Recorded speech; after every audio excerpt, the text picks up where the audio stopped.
प्यारे बच्चों, welcome to learning with Rahul YouTube channel. जैसा कि आपको पता है कि पिछले वीडियो में हम लोग कवर कर चुके हैं नवोदय विद्यालय प्रवेश परीक्षा के लिए चैप्टर नंबर 1 कंप्लीट हो गया है, उसका कुछ क्वेश्चंस भी कर लिया गया है। आज हम लोग चलेंगे चैप्टर नंबर 2 की तरफ, यानी टॉपिक 2 अगर कहा जाए या फिर इसे अभ्यास 2 कह लिया जाए तो अभ्यास 2 का नाम हम रखेंगे अभ्यास 2 और इसको कहेंगे विभाज्यता के नियम। विभाज्यता के नियम। और यहां से भी एक क्वेश्चन आपका बनता है, विभाज्यता के नियम से एक क्वेश्चन आता है। विभाज्यता के नियम में क्या है कि कोई भी संख्या किसी संख्या से, जैसे 2 से 3 से 4 से 5 से 6 से 7 से कैसे कटती है, बिना भाग दिए हम कैसे पता कर पाते हैं कि कौन सी संख्या किससे कटती है। वो जो नियम बनता है उसी नियम को कहा जाता है विभाज्यता का नियम। ठीक, तो सबसे पहले हम देखेंगे 2 से विभाज्यता का नियम। पहला है 2 से विभाज्यता। 2 से विभाज्यता यानी कोई भी संख्या 2 से कटेगी या नहीं कटेगी ये कैसे पता चलेगा।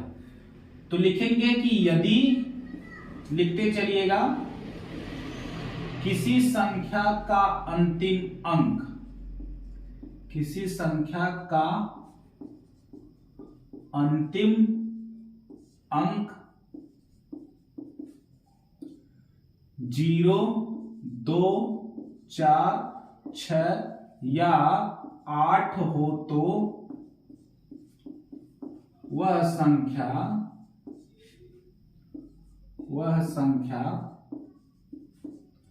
2 से कटती यानी कि विभाजित होती है। ठीक ना। यदि किसी संख्या के लास्ट डिजिट जो है, अंतिम अंक जो है, अगर वो अंतिम अंक 0 है या 2 है या 4 है या 6 है या 8 है तो वो संख्या 100% ये श्योर है कि 2 से कटेगी। जैसे अगर उदाहरण बताया जाए आपको, जैसे छोटी सी संख्या ले लिया जाए 48। 48 में लास्ट का जो अंक है बच्चों, ये जो लास्ट का अंक है ये 8 है। कितना है? 8 है। तो मैंने कहा कि अगर 0, 2, 4, 6 या 8 आएगा तो वो संख्या 2 से कटेगी। अंतिम अंक 8 है तो 48 2 से कटेगा। ठीक ना। और जैसे अगर एग्जाम्पल रखा जाए, जैसे मान लो एक एग्जाम्पल हमने कर लिया 4, 2, 7, 5, 6। अब अंतिम अंक यहां पे कितना है? 6 है। तो इसका मतलब ये जो पूरी संख्या दी गई है ये पूरी संख्या 2 से कटती है। एक और एग्जाम्पल लेते हैं, जैसे 4, 6, 0, 7, 5, 0 है और लास्ट में अगर 3 है तो ये संख्या 2 से नहीं कटेगी। लेकिन अगर लास्ट में संख्या के 0 है तो वो संख्या 2 से जरूर कटती है। चाहे कितना भी बड़ी संख्या रहे, लेकिन अगर संख्या के लास्ट में 0, 2, 4, 6 या 8 आते हैं तो वो संख्या 2 से जरूर कटती है। ये आपके कुछ एग्जाम्पल हो गए, कुछ ऐसे ही और एग्जाम्पल मिल सकते हैं। अब हम समझेंगे नंबर 2 पे 3 से विभाज्यता। 3 से विभाज्यता यानी कोई भी संख्या 3 से कब कटेगी और कब नहीं कटेगी इसके बारे में जानते हैं। ठीक ना। तो लिखिएगा, यदि किसी संख्या के सभी अंकों का योग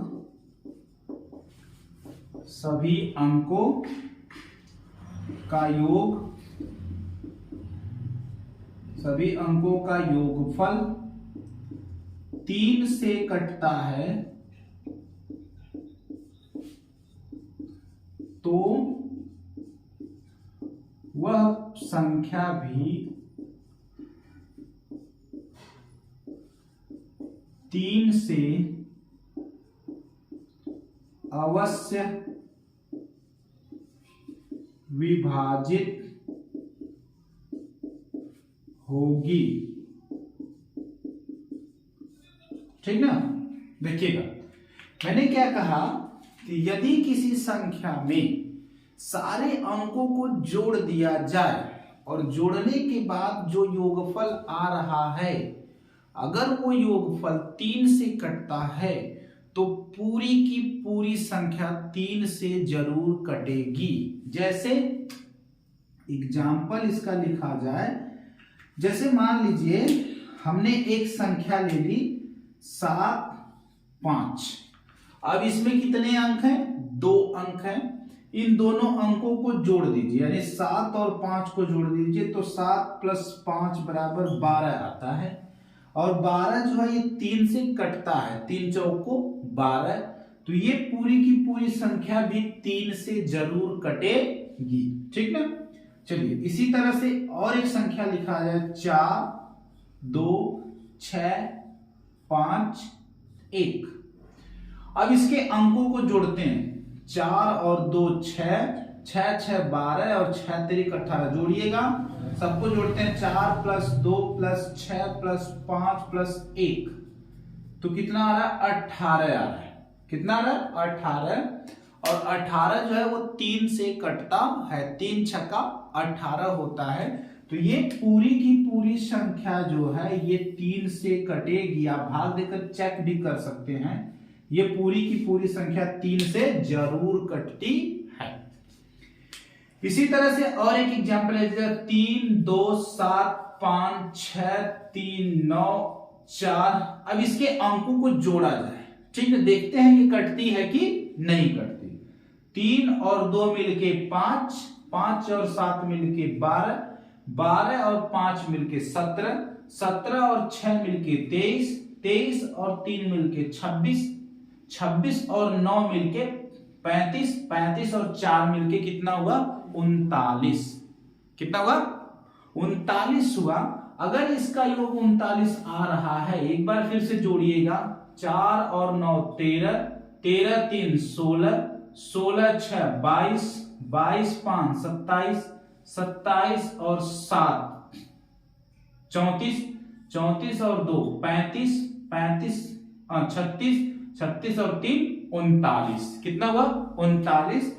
तो 39 को जरा देखिएगा, 39 3 से कटता है कि नहीं? 3 एक कम, 3 कट गया, 9 उतारेंगे, 3 3 का 9। इसका मतलब ये 39 3 से पूरी तरह कट जा रहा है। तो ये जो संख्या आ रही है, जो इतनी बड़ी भयंकर संख्या दी गई है, ये पूरी की पूरी संख्या 3 से कटेगी। तो 3 से विभाज्यता का नियम ये कहता है कि अगर संख्या के सभी अंकों का योग 3 से कटता है तो वो पूरी की पूरी संख्या 3 से जरूर कटती है। ठीक ना। चलिए अब 2 बता दिया मैं आपको। अब तीसरे पॉइंट पे आते हैं। तीसरा पॉइंट ये है 4 से विभाज्यता। 4 से विभाज्यता, कोई भी संख्या 4 से कटेगी या नहीं कटेगी, इसको समझते हैं। तो नॉर्मली 2 3 5 7 का समझते हैं। 4 का मैं आपको बता दे रहा हूं। यदि लिखिएगा मेरे साथ, यदि किसी संख्या के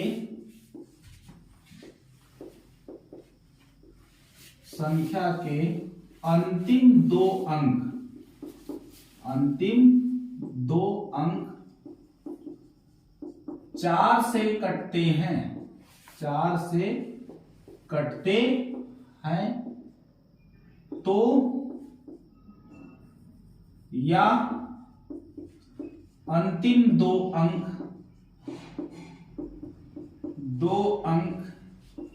0 हो तो संख्या 4 से अवश्य कटेगी। इसको समझिएगा, क्या है यहां पे ये बोला जा रहा है कि अगर कोई संख्या है और उसके लास्ट के 2 अंक अगर 4 से कटते हैं तो वो पूरी की पूरी संख्या 4 से कटेगी। दूसरी कंडीशन, अगर किसी संख्या के लास्ट के 2 अंक 0 हैं तब भी वो संख्या 4 से कटती है। जैसे एग्जाम्पल अगर समझा जाए तो जैसे मैंने लिख दिया 2 7 8 1 2। अब अंतिम 2 अंक को फोकस करिएगा। अंतिम 2 अंक है इसका 12। कितना है? 12। और 12 जो है 4 से कटता है, तो इस वजह से ये पूरी संख्या 4 से कटेगी। ठीक ना? और एक एग्जांपल लिखते हैं 5 0 7 0 0 और इसके अंतिम 2 अंक क्या है? डबल 0 है, तो ये वाली संख्या भी 4 से कटेगी। अब एक और अंक देखिएगा 2 7 5 6 2 8 और इसके अंतिम 2 अंकों पे फोकस करिएगा। अंतिम 2 अंक हैं 28 और 28 जो है 4 से कटता है, इस वजह से ये पूरी संख्या जो है वो 4 से जरूर विभाजित होती है। ठीक ना? चलिए 4 से विभाजिता समझ में आ गई होगी। तो अब बढ़ेंगे चौथे नंबर पे और पढ़ेंगे हम लोग 5 से विभाज्यता। 5 से विभाज्यता, कोई भी संख्या 5 से कब कटेगी या नहीं कटेगी उसके बारे में समझते हैं। ठीक ना? तो लिखिए साथ में, यदि किसी संख्या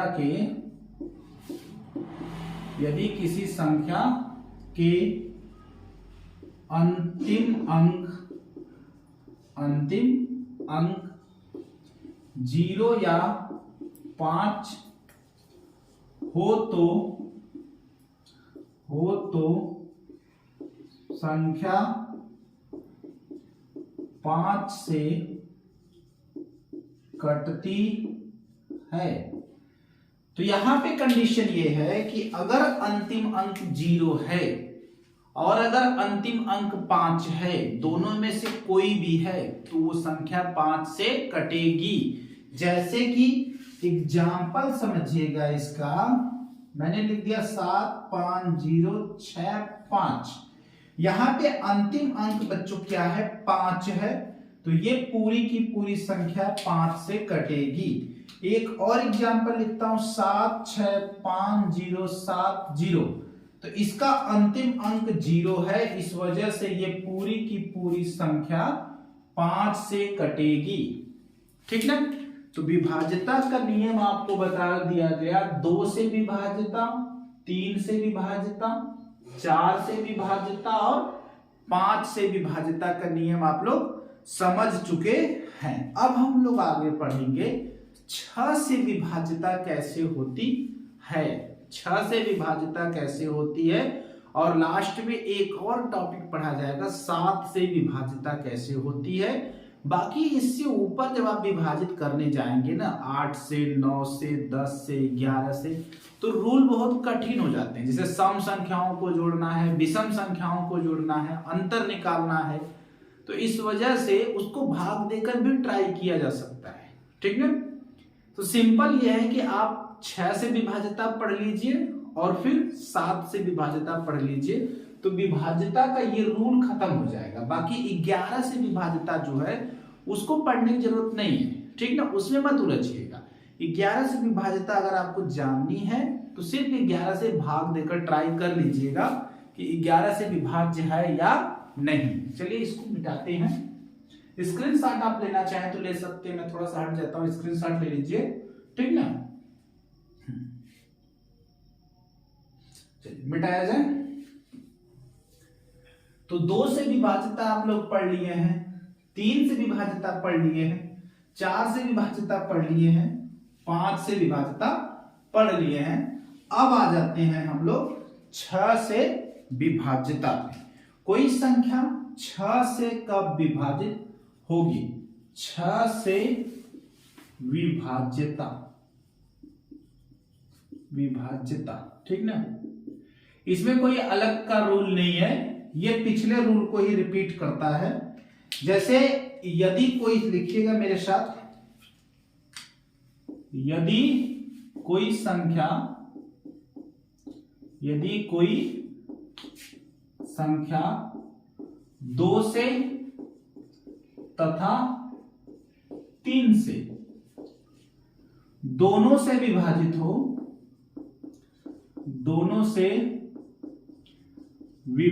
हो, तो वह संख्या 6 से भी विभाजित होती है। 6 से भी विभाजित होती है। मतलब कि अगर कोई संख्या 2 से भी कटे और 3 से भी कटे तो वो संख्या 6 से जरूर कटती है। अब इसका एग्जाम्पल लिखते हैं। जैसे मान लीजिए हमने लिख दिया यहां पे एक संख्या 2 4 6 3 2 4, हमने ये संख्या लिख दी। अब देखिए पहले ये संख्या 2 से कटती है कि नहीं? 2 से कटती है ना, लास्ट में 4 है तो 2 से कटेगी, श्योर है कटेगी। अब ये संख्या 3 से कटती है कि नहीं, इसको जानने के लिए सबको जोड़ दीजिए। 2 और 4 6, 6 6 12, 3 15, 2 17, 17 और 4 21, जोड़ आ गया 21, और 21 3 से कटता है। तो ये ऐसी संख्या है जो 2 से भी कट रही है, 2 से भी कट रही है और 3 से भी कट रही है। इस वजह से ये संख्या 6 से भी कटेगी, 6 से भी कटेगी, क्योंकि 6 का अभाज्य गुणनखंड 2 गुणे 3 होता है। तो अगर 2 से भी कट रहा है और 3 से भी कट रहा है तो वो संख्या आपकी 6 से भी कटती है। चलिए इसको लिखिए फटाक से।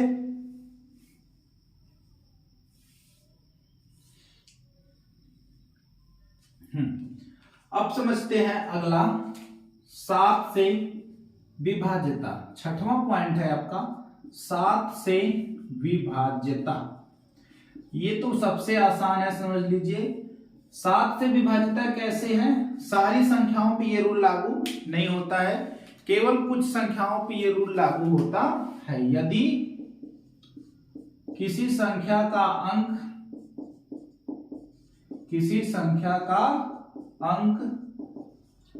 6 बार, 12 बार,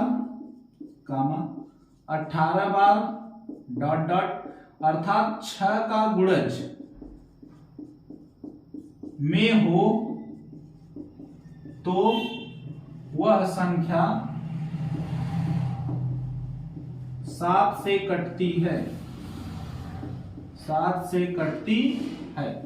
जैसे में समझिएगा 6 बार 12 बार, जैसे समझाते हैं इसको समझिएगा। जैसे मान लीजिए हमने ये लिख दिया एक संख्या 2 2 2 2 2 2, ये 7 से कटता है या नहीं, थोड़ा भाग देकर चेक करिएगा। 7 त्रिका 21, 1 बचा, ठीक, इधर भाग देते हैं। 2 2 2 2 2 2 भागे 7, 7 त्रिका 21, 1 बचा 2, 7 एकम 7, 5 बचा। फिर अब उतारिए आप 2 को, 7 7 49, 3 बचा। फिर उतारिए 2 को, 7 चौक 28, 4 बचा। 2 को उतारिए, 7 छक 42, पूरा का पूरा कट जाएगा, ठीक ना। तो कहने का मतलब अगर कोई अंक 6 बार रिपीट हो रहा है, 12 बार रिपीट हो रहा है या 18 बार रिपीट हो रहा है तो वो संख्या जो है 7 से जरूर कटती है। जैसे अगर एक एग्जांपल मैं लूं 6 6 6 6 6 6 बार इसको लिख दीजिए तो ये संख्या 7 से जरूर कटती है। और ये सारी संख्याओं पे लागू नहीं है ये नियम। केवल एक अंक अगर रिपीट हो रहा है 6 बार, 12 बार, 18 बार तो वो संख्या 7 से जरूर कटती है। आपसे एग्जाम में ऐसे ही क्वेश्चन पूछे जाते हैं, 8 दे देगा, 6 बार 8 दे दिया या 12 बार 8 दे दिया और आपसे पूछ लिया कि बताइए ये 7 से कटता है या नहीं कटता है, तो आप उलझेंगे, भाग देंगे, तो नियम इसीलिए याद रखने चाहिए कि अगर ये 6 बार रिपीट हुआ है तो ये 100% मान के चलिए कि ये संख्या जो है वो 7 से कटेगी, ठीक ना। तो विभाज्यता का नियम कंप्लीट हो चुका है, आप समझ चुके हैं। 2 से विभाज्यता, लास्ट में 0 2 4 6 8 आएगा, 2 से कटेगा। 3 से विभाज्यता, अंकों को जोड़ दीजिए, अगर योगफल 3 से कट रहा है तो पूरी संख्या 3 से कटेगी।